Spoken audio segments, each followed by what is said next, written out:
everyone. My name is Tracy Davis. I'm the Director of Production for the Lyric Opera of Kansas City. And I'm Keith Brumley, the Director of Design and Technical Production and the set designer for our upcoming production of Tosca.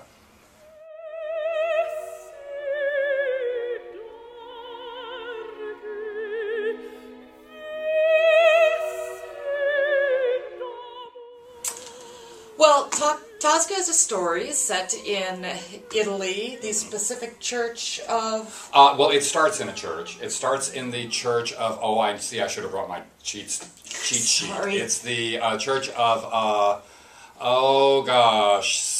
Santa Maria della Valle is the church that it starts in, where you discover the tenor... is a fine artist working on a painting of a member of the Attavanti family in the Attavanti Chapel, which is a side room off of the main nave of the church. Okay. I left all that stuff for Keith to explain. One of the first things that happens in the opera is a character by the name of Angelotti comes in, and Cavaradossi has agreed to hide Angelotti. And it's one of those moments in opera that if that specific moment didn't happen, the entire opera wouldn't happen. So Angelotti comes into the church and Cavaradossi is agreeing to hide him. Cavaradossi's lover is Tosca, and Tosca is, in the opera, an opera singer as well, so there's a nice little double opera singer moment going on there.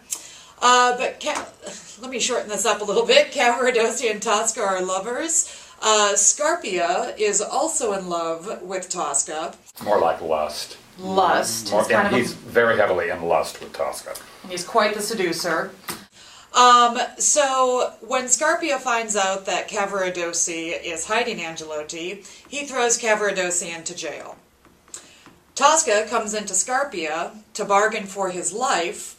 And that happens in Act 2, through their bargaining, she had just gotten Scarpia, she had agreed to be lovers with Scarpia, had just gotten all of that agreed, and Scarpia starts writing the letter for Cavaradossi's free passage, and Tosca finds a knife and takes it to Scarpia.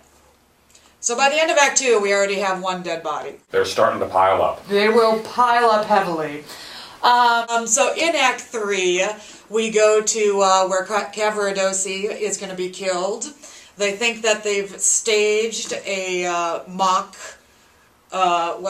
Execution. Execution. A mock execution. A mock execution, but it turns out that Cavaradossi actually does get killed. Major body number 2. And then Tosca throws herself off the edge of the building. Dead body number 3. Right.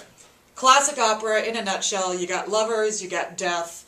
It's a classic opera. And tons of political intrigue. This takes place during the Napoleonic era, during the Napoleonic Wars.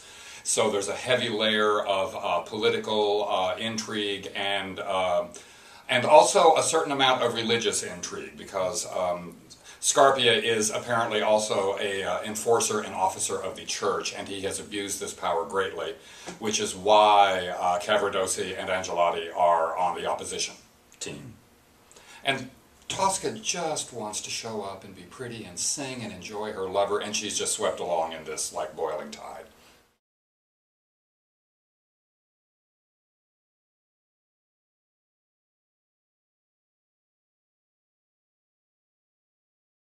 We have some really incredible singers coming for this production. Tell me about them.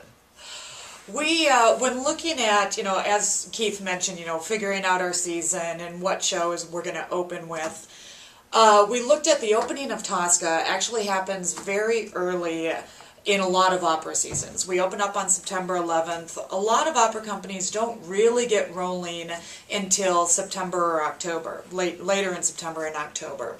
So our rehearsal period ends up much earlier. It's after a lot of the summer festivals have finished up. We start rehearsing and we open and close that much earlier. So it's a window in the overall schedule that a lot of singers might have open.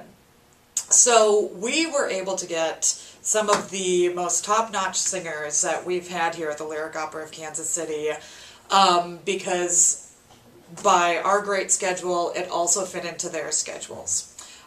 So our top 3 singers, the Tosca, Scarpia, and Cavaradossi, are all making their Lyric Opera of Kansas City debuts. Singing the Tosca is Lisa Del Tiris, and she has sung Tosca in so many different places. Seattle Opera, Michigan Opera Theater, Arizona, Minnesota, Palm Beach.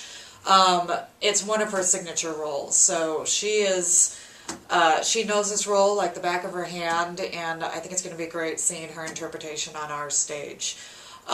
She's also very well known for singing Aida and Bess and Porgy and Bess. I believe she did Bess and Porgy and Bess at Lyric Opera of Chicago. So she comes to us from a lot of other great companies.